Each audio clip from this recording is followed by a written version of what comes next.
Salve galera, tudo bem? Canal do Fábio Fidelix, mais um vídeo sobre mídia esportiva. Eu vou falar aqui da estreia da GETV que aconteceu na noite da última quinta-feira. Tivemos aí o Brasil enfrentando o Chile na penúltima rodada das eliminatórias para a Copa do Mundo, 3-0 Brasil. Eu vou falar aqui da transmissão da GETV, aquilo que eu acompanhei e também análises aí, comentários, críticas, elogios nas redes sociais. Vamos falar sobre esse assunto, vou falar sobre o áudio ambiente, muita coisa sobre essa estreia, então, oficial aí da GETV. Se você gosta desses assuntos da mídia esportiva, eu peço a sua colaboração, é de graça, faça a sua inscrição aqui no canal do Fábio Fidelix. Também não esquece de deixar o seu joinha, o seu like no vídeo.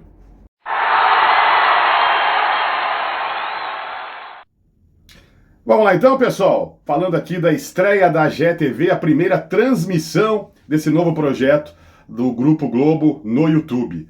Bom, começar aqui falando, coloquei vários itens aqui pra gente analisar e eu tô sempre contando com a sua participação. Eu vou analisando aqui e você manda ver seu comentário, né? Se você concorda, se você discorda da minha opinião, se você quer acrescentar alguma coisa, manda ver aí nos comentários no vídeo. Bom, começando então com um pré-jogo de 2 horas.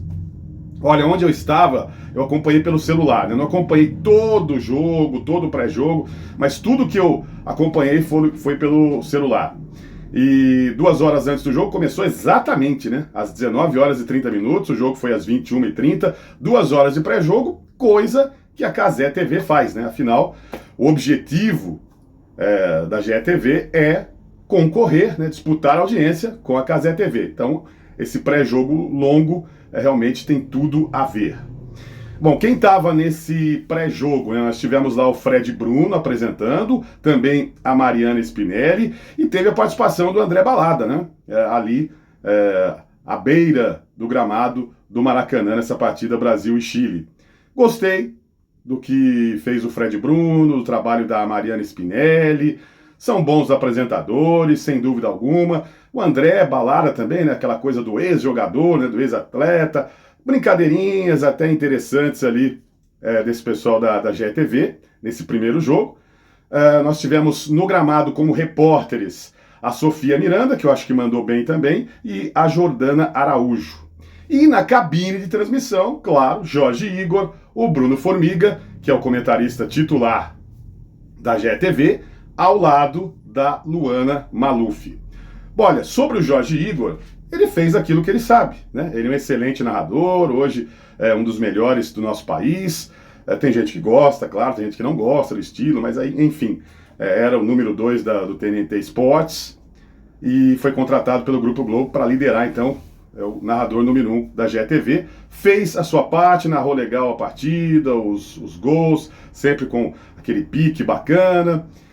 Gostei do Jorge Igor, acho que não é novidade nenhuma, manda a sua opinião aí. Bruno Formiga, acho que estava um pouquinho preso, né? Senti o Bruno Formiga preso ainda nesses comentários. Faltou um pouquinho mais de alegria, um pouquinho mais de descontração para esse trio que estava na cabine, né? O Jorge Igor até que mandou bem, achei o Bruno Formiga um pouco preso e achei a Luana Maluf bem séria, né? Para esse estilo, para esse formato mais jovem, mais dinâmico, né? Eu acho que faltou um pouquinho mais de descontração, um pouquinho mais de alegria, um pouquinho mais de sorriso na Luana Maluf, pensando em como a GETV faz as suas transmissões. Mas claro, gente, é o primeiro jogo, todo mundo deu a perceber que todo mundo estava nervoso, tem essa questão da ansiedade, então perfeitamente normal. Mas só pontuando aqui, então, que para mim o Jorge Igor mandou bem, o Bruno Formiga foi bem, mas estava um pouquinho preso, né? Falou menos do que o normal. E a Luana Maluf mandou bem nos comentários. Não foi mal, não, nos comentários. Mas, pensando nesse estilo, né, da GETV, que quer concorrer com a Cazé, achei ela um pouquinho séria, um pouquinho presa. Isso deve mudar. Cada um tem seu estilo, né? Cada um tem a sua personalidade. Mas acho que nas próximas transmissões o pessoal vai soltar mais. Acho que isso vai acontecer. Até aí, tudo bem. Outro detalhe interessante, né? O áudio ambiente. Eu gravei um vídeo aqui no canal, acho que foi, não sei se foi em agosto ou no mês de julho, eu gravei um vídeo falando sobre esse assunto, porque as transmissões do Grupo Globo, elas têm o áudio ambiente, né, o barulho da torcida, muito baixo. Isso acontece na Globo, acontece no Sport TV, acontece na maioria das partidas do Premier, E ontem, né, nessa noite de quinta-feira, na GETV, áudio muito baixo. Eu não sei o que acontece.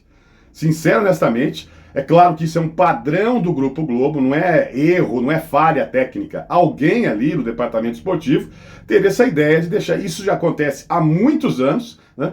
Eu trouxe aqui um vídeo, né, falando sobre isso. Até coloquei aqui a transmissão do Luiz Roberto de 2008, 2009, 2008, aquela final Fluminense e LDU no Maracanã, como era diferente a transmissão da Globo, né? Além do Luiz Roberto narrar, né, bem mais jovem, num pique, né, um grito de gol fantástico, né? Não tinha os bordões que ele tem hoje, cada um tem sua opinião, mas eu acho que o Luiz Roberto narrava muito melhor naquela época. E o áudio ambiente era fantástico, porque o futebol é emoção, né? Esse barulho da torcida faz parte.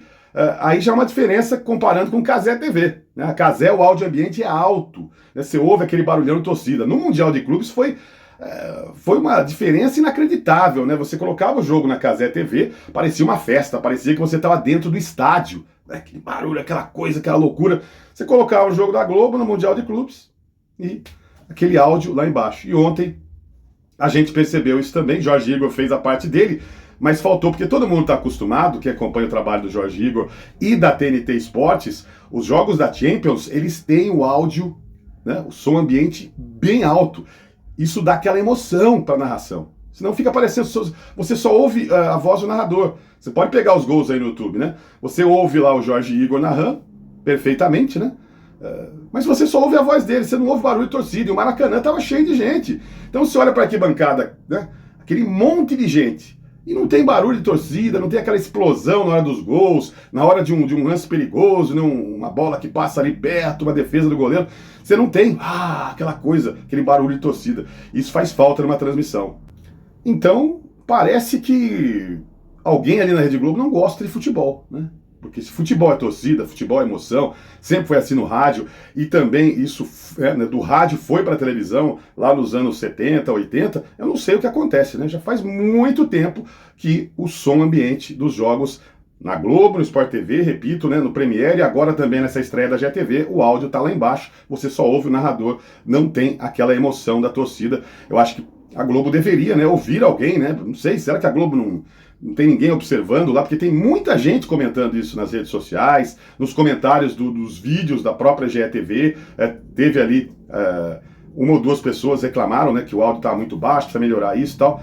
Outro detalhe que eu vou colocar, isso muita gente criticou nas redes sociais, faltou uma vinheta, faltou uma musiquinha na hora dos gols, né? Todo mundo está acostumado, desde a Fox Sports, da própria Rede Globo. Eu sou do tempo que não tinha, né? Eu comecei a acompanhar futebol nos anos 70, 80, nem a Globo tinha. Não tinha hino dos clubes, não tinha musiquinha. Só nos jogos da seleção brasileira, me lembro na Copa de 78, começou, né, aquela vinheta Brasil.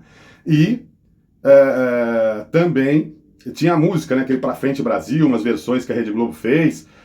Tinha um sambinha, né, em 78 tinha um sambinha. E em 1982 já tinha uma versão do Pra Frente Brasil, né, além da vinheta. Na primeira fase teve uma versão do Pra Frente Brasil, na segunda fase da Copa 82 na Espanha teve ali uma outra versão do Pra Frente Brasil, depois o Brasil foi eliminado. 86 também tinha musiquinha, né? 90 tinha Papai Essa Brasil, não sei o que e tal. 86, ginga pra lá, ginga pra cá. Eu me lembro que tinha uma musiquinha, Osmar Santos narrava em 86, 90 já foi o Galvão, 82 era o Luciano do Vale, 78 também o Luciano. Mas tinha umas vinhetinhas dos jogos do Brasil. Os jogos de times não tinha música, não tinha nada. Nem hino, nem música, nem nada. Então eu sou do tempo que era seco, né? Não tinha. Mas hoje, né? Na GETV, um jogo de seleção brasileira, poderia se usar a mesma vinheta que a Globo usa em jogos da seleção, ou criar uma outra. Então acho que fez falta, e todo mundo acostumado com o Jorge Igor, além do áudio ambiente, né? Lá na TNT Esportes também tem a musiquinha, né? Tem a musiquinha da TNT na hora dos gols, então ficou muito seco, né? Hoje as pessoas já se acostumaram com alguma musiquinha, alguma coisa tem que rolar na hora dos gols, então acredito que a GE vai corrigir essa falha, digamos assim. Acho que não vai ficar sem vinheta, sem musiquinha na hora dos gols. Bom, outro detalhe que eu coloquei aqui sobre palavrões. Como todo mundo sabe, os palavrões estão liberados na GETV para tentar se aproximar do que faz a Cazé. Olha, teve muito ali, é aquela coisa de porra, foda, né? Nossa, o que teve isso aí no jogo é brincadeira. Em alguns momentos eu senti um pouquinho de forçação de barra, né? Parece que, ó, temos que falar porra, temos que falar foda, né? Eu acho que isso tem que ser espontâneo. Você pega o exemplo da Cazé TV, né? O próprio Casimiro Miguel. Quem conhece o Casimiro, já acompanhou lives do Casimiro Miguel, ele fala assim. É o jeito dele. Né? Ele conversa assim com a família dele, ele fala assim no vídeo, então ele utiliza esses palavrões, entre aspas, né? Que hoje em dia quase nem são palavrões, mas por uma TV aberta não cabe, né? Esse tipo de coisa. Mas é o estilo do Casimiro, é o estilo de outros profissionais lá da Cazé. Então você não pode forçar a barra, né? Eu, por exemplo, aqui, eu não falo palavrão no meu canal. Tem canais que falam. Tem canal que o cara fala. Fora do ar eu falo alguns palavrões? Falo, né? Sou um ser humano, falo palavrão, quase todo mundo, né? Quase todo mundo fala palavrão, né? Mas quando eu tô no ar, isso sempre foi assim no rádio, minha vida inteira no rádio, mais de 30 anos no rádio, 35 anos, e aqui no canal do YouTube eu não costumo falar palavrões, né? Agora imagine se alguém, o canal é meu, mas imagine se eu tivesse um chefe aqui no meu canal do YouTube, olha, a partir de agora você vai ter que falar palavrão. Não vai ficar uma coisa espontânea, vai ficar uma coisa forçada. Então eu acho que o pessoal da GETV aí tem que tomar cuidado para não ficar uma coisa muito artificial. Parece que eu tenho que falar o palavrão, eu tenho que falar, agora é um gancho para eu falar. Não, tem que ser de forma espontânea. E outro detalhe, você não pode também copiar em 100% o que a Cazé faz. Porque senão daqui a pouco a gente vai ter 10 Cazé TV no YouTube, né? Porque em muitos momentos ontem, com essa forçação de palavrões, pelo estilo, né, pelo pré-jogo, parecia que eu estava vendo a Cazé TV em muitos momentos, até porque eu estava acompanhando pelo celular. Então eu falei, pô, é uma Cazé TV 2.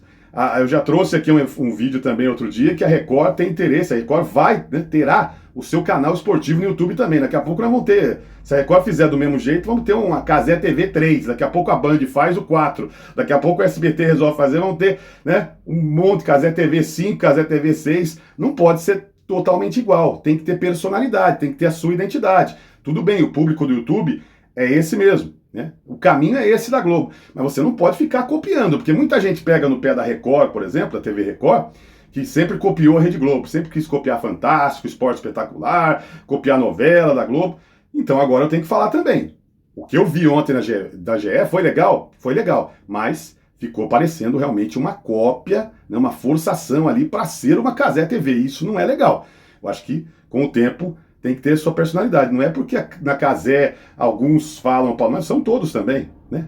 Acho que teve tanto palavrão no jogo de ontem que nem na Cazé tem, né? Nem transmissões da Cazé TV ou tanto palavrão como teve ontem. Então o pessoal tem que segurar um pouquinho a barra, né? Tomar um pouquinho de cuidado e ter a própria personalidade, né? Concorrer, sim, disputar audiência com a Cazé, legal, mas tomar essa precaução aí para não ficar muito, a GETV não ficar muito parecida com a Cazé TV, né? Não pode ser assim. Olha, sobre a audiência, tem aqui alguns números, né, que foram informados aí nos portais que falam sobre mídia esportiva. Durante a partida, o pico foi de 1,4 milhão de espectadores simultâneos, né? Durante a live, né? Porque é uma live, a transmissão de Brasil e Chile. E nesse momento, né, antes de gravar o vídeo, fui lá verificar, a live continua lá no portal, no canal, né, na GETV. Se você quiser, você vê o jogo inteirinho, né? São 4 horas e 57 minutos, tá lá desde o pré-jogo até o final do pós-jogo da GETV, 4 horas e 57 minutos, e até agora são 6 milhões e 900 mil visualizações, 6 milhões e 900 mil views até agora, mas durante a partida, né, o pico foi de 1,4 milhão de espectadores simultâneos para uma estreia legal. Gostei, bacana, foi boa audiência.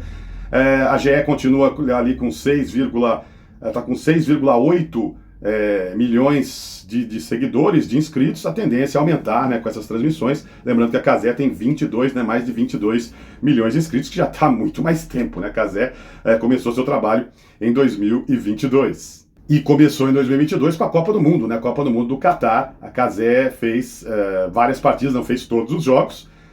Diferente do que vai acontecer no ano que vem, né? Que a Cazé vai ter todas as partidas. Aliás, vamos ver, né? Como será a GETV. Se a GETV vai ter um pacote próprio ou esses jogos da Globo, a Globo comprou metade da Copa, se ela vai exibir partidas na GETV, se vai ser só os jogos da seleção. Como é que vai funcionar isso aí, né, para a Copa do Mundo? Vamos aguardar aí que teremos muitas informações até o final desse ano. Estamos aí começando setembro, até o início da Copa do Mundo na metade de 2026, tá certo? Então é isso, gente. Mais ou menos por aí. Mais ou menos por aí, minha opinião. Falando aí sobre o pré-jogo, falando sobre o Jorge Igor, que mandou bem, o Bruno Formiga um pouquinho preso, a Luana Maluf um pouquinho séria, né? Falta descontrair um pouquinho mais. Claro, repetindo, né? Cada pessoa tem o seu estilo, a sua personalidade. Mas para a GETV, para esse projeto, acho que falta um pouquinho mais de sorriso, um pouquinho mais de descontração. Sofia Miranda foi bem, Jordana Araújo também realizou lá o seu trabalho. Falei aqui sobre os palavrões também, acho que teve um pouquinho de exagero, né, um pouquinho de forçação de barra, mas isso deve mudar. Falta música nos gols, vinheta e música nos gols da seleção. Aliás, né, você que não sabe, né, a Globo vai fazer Palmeiras e River Plate, né, os dois confrontos da Libertadores na próxima fase de quartas de final da Libertadores, e serão os jogos que a GETV vai fazer, né, os jogos que a Globo vai transmitir na TV aberta, a GE vai fazer. Vamos ver se vai ter, né, musiquinha, se vai ter hino dos times, alguma coisa, alguma vinheta. Vamos aguardar, porque o pessoal não gostou muito, porque ficou seco, né? Só teve a narração do Jorge Igor, sem música, sem vinheta. Então, muita gente criticou, reclamou aí nas redes sociais. Vamos ver se a GETV vai se movimentar nesse sentido. Então, é por aí. Pré-jogo legal, o trabalho foi bacana, diferente da Globo e TV aberta, isso aí é nítido, né? Mas tem que tomar um pouquinho de cuidado, alguns detalhes precisam ser acertados, mas a tendência é, sem dúvida nenhuma, de crescimento da GETV. Para fechar aqui, eu nem coloquei aqui, né? Nem coloquei esse item, mas estou me lembrando aqui para fechar o vídeo. Como eu estava vendo pelo celular, gente, eu não pude fazer a comparação com a TV aberta para saber o delay, né? O atraso na imagem, mas não posso afirmar, mas vi muita gente, acompanhei muitos comentários dizendo que foi muito bom, né? Foi muito bom, quase não teve atraso. Eu não posso afirmar isso. Se você acompanhou a transmissão e fez essa comparação na TV aberta, né, na Globo, com o YouTube, né, da GETV, então manda seu comentário aí. Mas eu vi muita gente comentando que não teve muita diferença, alguns dizendo que praticamente não teve. Incrível, né? Porque essa é uma reclamação recorrente aí com relação à Cazé TV, porque em alguns momentos tem 30 segundos, 40 segundos de atraso, né, de delay, né? Você tá na TV aberta lá e sai o gol, demora 30, 40 segundos para sair o gol da Cazé TV. Então, esse atraso realmente não é muito legal, principalmente quando o jogo é decisivo, quando o jogo tem fogos, né? O pessoal, apesar que os cachorros sofrem, né? Os pets sofrem com rojão, com fogos, essa coisa toda, mas o pessoal continua utilizando isso. Aí você acaba ouvindo antes, né? Para quem está acompanhando na TV aberta, você ouve já o rojão, e se você acompanhando no streaming, o streaming tem essa dificuldade, né? Acaba tendo atraso na transmissão. Mas muitas pessoas dizendo que foi legal na GETV, não teve lá muito atraso. Então eu não posso dizer, não posso afirmar isso, porque eu não fiz essa comparação, tive que acompanhar ali. O que eu vi foi através do celular, então não deu para eu ligar na TV aberta para, né, entender se teve ou se não teve muito delay. Bom, é isso então. Grande abraço, manda aí seu comentário, a sua opinião. Mais uma vez peço a colaboração aqui com o canal do Fábio Fidelix, fazendo sua inscrição, ativando o sininho em todas, compartilhando aí nas suas redes sociais. Não esquece de mandar o seu joinha, seu like para o vídeo ser enviado para mais e mais pessoas. Valeu, gente. Abraço. Tchau.